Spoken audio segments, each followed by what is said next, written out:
नमस्कार, मैं हूं परवेश और आप देख रहे हैं द भारत खबर। शुरुआत करते हैं आज की दिल्ली की 10 बड़ी खबरों की। लेकिन उससे पहले आपसे एक छोटी सी अपील भी है। अगर आपने अभी तक द भारत खबर चैनल को सब्सक्राइब नहीं किया है तो अभी सब्सक्राइब कर लीजिए और नोटिफिकेशन का जो बेल आइकन है वो भी दबा लीजिए।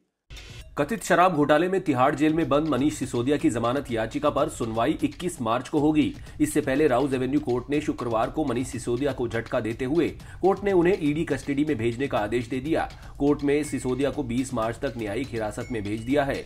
सिसोदिया को तिहाड़ जेल में रखा गया है। इस दौरान मनीष सिसोदिया और ईडी की ओर से पेश हुए वकीलों ने कई दलीलें रखी। सिसोदिया के वकील ने कहा कि ईडी की EFIR अगस्त 2022 की है। इस तरह के व्यवहार की कोर्ट को चिंता करनी चाहिए। बेगुनाही को साबित करने के लिए भारी बोझ आरोपी सिसोदिया पर डाल दिया जाता है। ईडी की 57 पन्नों की रिमांड अर्जी है, लेकिन सारी बातें CBI की अर्जी वाली है। एक पैसे का मनी ट्रेल नहीं दिखा पा रहे हैं, फिर भी रिमांड चाहिए। वहीं ईडी के वकील ने कोर्ट में कहा कि साउथ ग्रुप को फायदा पहुंचाने के लिए एक्सपर्ट कमेटी की सिफारिशों को नजरअंदाज किया गया। होलसेलर के लाभ को बढ़ाया गया। उसके लिए पुरानी शराब नीति में बदलाव किए गए। शराब नीति पर जनता की राय लेना महज एक नजरों का धोखा था। नियमों को ताक पर रखकर प्रॉफिट मार्जिन को 5 से 12% किया गया था। दिल्ली के कथित शराब घोटाले को लेकर बीजेपी ने मुख्यमंत्री अरविंद केजरीवाल के इस्तीफे की मांग की है। बीजेपी नेता प्रवेश वर्मा ने कहा कि इस घोटाले के तार सीधे सीधे अरविंद केजरीवाल से जुड़े हैं और वही घोटाले के मास्टरमाइंड हैं। प्रवेश वर्मा ने कहा कि केजरीवाल ने सौरभ भारद्वाज को मंत्री बनाया है, लेकिन सौरभ भारद्वाज भी इस घोटाले में शामिल हैं और आने वाले वक्त में उनको भी जेल की हवा खानी पड़ेगी। वहीं प्रवेश वर्मा ने कैलाश गहलोत का भी नाम लिया और कहा कि कैलाश गहलोत भी बस घोटाले के भ्रष्टाचार में शामिल हैं और जल्द ही उन पर भी एजेंसियां शिकंजा कसने वाली हैं।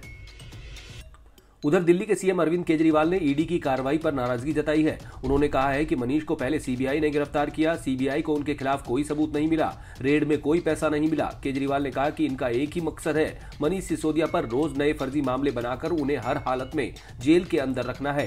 केजरीवाल ने कहा कि जनता सब देख रही है, जनता जवाब देगी।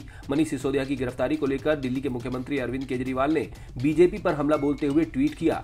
हिरण्यकश्यप अपने आप को भगवान मान बैठा था। उसने प्रहलाद को ईश्वर की राह से रोकने के अनेक प्रयत्न किए, जुल्म किए। आज भी कुछ लोग अपने आप को भगवान मान बैठे हैं। देश और बच्चों की सेवा करने वाले प्रहलाद को कारागृह में डाल दिया, पर ना प्रहलाद को वो तब रोक पाए थे और ना अब रोक पाएंगे।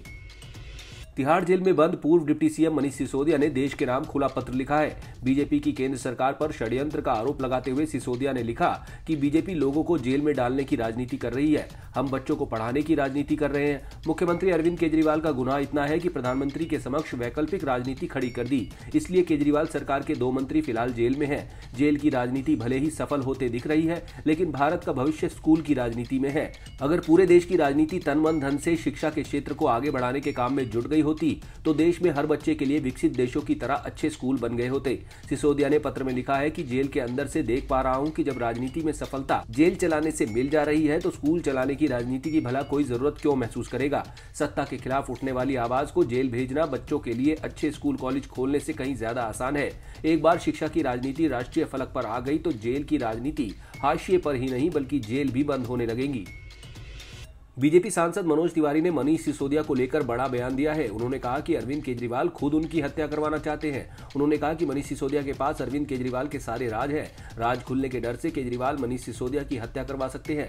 मनोज तिवारी ने अपनी बातों को आगे बढ़ाते हुए कहा कि मनीष सिसोदिया ने 6 महीनों के भीतर करीब 150 मोबाइलों की खरीदारी की जो उनके और सिंडिकेट के लोग इस्तेमाल करते थे। इस्तेमाल करने के बाद सभी मोबाइल को पूरी तरह से डिस्ट्रॉय कर दिया गया ताकि कोई सबूत ना मिले, लेकिन जांच एजेंसियों ने उन सभी मोबाइल के व्हाट्सएप चैट को रिट्रीव कर लिया है और अब उन्हीं से डिटेल के बीच केजरीवाल को डर है कि उनका भेद खुल जाएगा, जिसके राजदार मनीष सिसोदिया हैं और इसलिए अब आम आदमी पार्टी ही चाहती है कि मनीष सिसोदिया की हत्या जेल में ही करवा दी जाए। मनोज तिवारी ने कहा कि दिल्ली सरकार के अधीन सभी जेल आते हैं, चाहे वो तिहाड़ हो या कोई अन्य जेल। ऐसे में सभी जेलों पर केजरीवाल का नियंत्रण है और आम आदमी पार्टी के प्रमुख के लिए कोई बड़ा काम नहीं है, क्योंकि केजरीवाल बहुत डरे हुए हैं। राजधानी में अब ट्रैफिक के दबाव से सिग्नल की बत्ती लाल या हरी होगी। जिस रोड पर ट्रैफिक का दबाव ज्यादा होगा वहां की लाइट तुरंत हरी हो जाएगी। साथ ही सीट बेल्ट और ट्रिपल राइडिंग समेत दिखने वाले सभी चालान कैमरे से होंगे। ITMS यानी intelligent traffic management system Delhi में इस तरह के काफी परिवर्तन ला रहा है। गृह मंत्रालय की ओर से नामित संस्था ने ITMS को लागू करने के लिए DPR यानी detailed project report Delhi traffic police को पिछले हफ्ते सौंप दी है। इस सिस्टम के लागू होने से ट्रैफिक की स्पीड प्रति घंटा 20 से 30% बढ़ जाएगी। इससे सड़क दुर्घटनाओं में कमी आएगी। साथ ही समय में सुधार भी होगा। ITMS के तहत दिल्ली में विभिन्न मार्गों पर स्क्रीन लगाई जाएंगी। इन स्क्रीनों पर मैसेज चलेगा कि आगे जाम है या जल भराव है। ऐसे में वाहन चालक स्क्रीन पर चल रहे मैसेज को देखकर अपना मार्ग बदल लेगा और जाम में फंसने से बच जाएगा। दिल्ली पुलिस ने फर्जी कागजात से बैंक खाता खोलकर देश भर के बैंकों को लूटने वाले एक गिरोह को पकड़ा है। गिरोह फर्जी कागजात से ऑनलाइन खाता खोलता था और महंगी कारों के लोन लेकर गायब हो जाता था। बाद में कार को सस्ते दामों पर बेच देते थे। आरोपी HDFC बैंक से 2.5 करोड़ और एक्सिस बैंक के करोड़ों ठग चुके हैं। दिल्ली पुलिस की स्पेशल सेल की IFSO यूनिट ने बैंकों से ठगी करने वाले गिरोह के मास्टरमाइंड विजय चौधरी, साथी बीरेंद्र और कार खरीदने वाले सोनीपत हरियाणा निवासी कुलदीप को गिरफ्तार किया है। IFSO के पुलिस अधिकारियों के अनुसार HDFC बैंक की ओर से शिकायत दी गई थी कि बैंक में 15 ऐसे ऑनलाइन खाते खोले गए हैं जिनसे तरह तरह के लोन लिए गए, लेकिन लोन नहीं चुकाए गए। इन बैंक खातों के मालिक गायब हैं और उनका पता सही नहीं है। पता लगा कि ये 15 बैंक खाते 5 लोगों ने फर्जी नामों से खोले हैं। इन खातों पर इन 5 आरोपियों की फोटो थी। पुलिस को सूचना मिली थी कि आरोपी पटपड़गंज के एक शोरूम में थार कार की डिलीवरी लेने जाने वाले हैं। आरोपियों ने कार का लोन एक्सिस बैंक से फर्जी तरीके से कराया है। सूचना पर पुलिस की टीम ने यहां घेराबंदी कर विजय चौधरी और वीरेंद्र कुमार नाम को पकड़ लिया। इनसे पूछताछ के बाद इनसे कार लेने के लिए आ रहे कुलदीप को भी गिरफ्तार कर लिया गया। कुलदीप के पास से 8 लाख रुपए और 2 कारें बरामद की गई हैं। इनके फर्जी कागजातों से ऑनलाइन खोले गए 20 से ज्यादा बैंक खातों का पता चला है। ये इन बैंक खातों से 11 से ज्यादा कार फाइनेंस करा चुके हैं।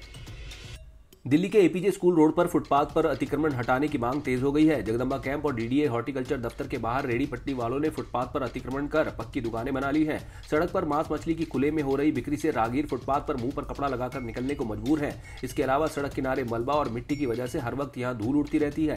त्रिवेणी कॉम्प्लेक्स में भी जगह जगह फुटपाथ पर पान और चाय के खोखे खोल दिए गए हैं। पंचशील विहार RWA सदस्यों ने MCD और दिल्ली पुलिस पर अतिक्रमण करने वालों को शय देने का आरोप लगाया है और MCD से फुटपाथों को पैदल चलने वालों के लिए खाली करवाने की अपील की है।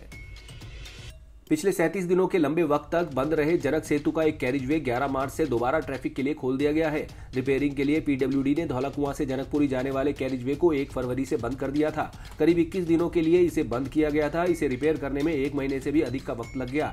PWD अफसरों का कहना है कि रिपेयरिंग तो समय से हो गई थी, लेकिन सीमेंट की तराई और उसे सूखने में वक्त अधिक लग गया है। अगर यही काम गर्मियों में होता तो सीमेंट को सूखने में इतना अधिक समय नहीं लगता। नई दिल्ली और सेंट्रल दिल्ली से दिल्ली कैंट होते हुए वेस्ट दिल्ली जाने वाले ज्यादातर लोग जनक सेतु फ्लाईओवर का ही इस्तेमाल करते हैं। इस वजह से इस फ्लाईओवर पर हर समय ट्रैफिक लोड अधिक रहता है। भारी ट्रैफिक लोड के चलते फ्लाईओवर का धौलाकुआं से जनकपुरी की ओर जाने वाली साइड डैमेज हो गई थी, जिसे रिपेयर करने के लिए PWD ने ट्रैफिक बंद कर दिया था। पहले कैरिजवे खोलने की डेडलाइन 8 मार्च थी। PWD अफसरों का कहना है कि सीमेंट अब काफी हद तक सूख गया है। IIT दिल्ली के छात्रों ने कवि सम्मेलन, नृत्य प्रतियोगिता, संगीत समेत कई और मनोरंजक गतिविधियों में बढ़ चढ़कर हिस्सा लिया। 9 मार्च से 12 मार्च तक चलने वाले 4 दिवसीय फेस्ट में खेल, मनोरंजन, गीत संगीत, नृत्य सहित दूसरी गतिविधियों का आयोजन किया जा रहा है। छात्र छात्राएं कई खेल गतिविधियों में बढ़ चढ़कर शामिल हुए। IIT परिसर में आयोजित फेस्ट में गीत संगीत और मनोरंजक गतिविधियों का संगम दिखा। कार्यक्रम में हजारों की संख्या में छात्र छात्राएं शामिल हुए। विद्यार्थियों ने कार्यक्रम में समा बांध दिया। आप देख रहे थे दिल्ली की 10 बड़ी खबरें। अगर आपको हमारी ये खबरें पसंद आई तो लाइक कीजिए, कमेंट कीजिए और इसे अपने दोस्तों के साथ WhatsApp पर शेयर कीजिए। नमस्कार।